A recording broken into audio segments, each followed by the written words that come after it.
Sikken Gnu. En gnu sejlede en dag en grusom lang tur i en balje. Så blev den skrækkeligt træt og lagde sig ned for at grine. Den grine og grine. Lige indtil klokken 18, der tog den et stykke ståltråd og bandt bagefter en rode. Men se, det var jo ikke så godt.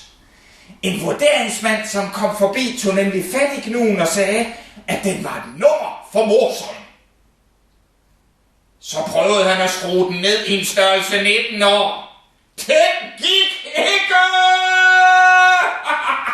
Gnuen klarede frisag og skrællede en tårnsanger straks efter vurderingsmanden var gået.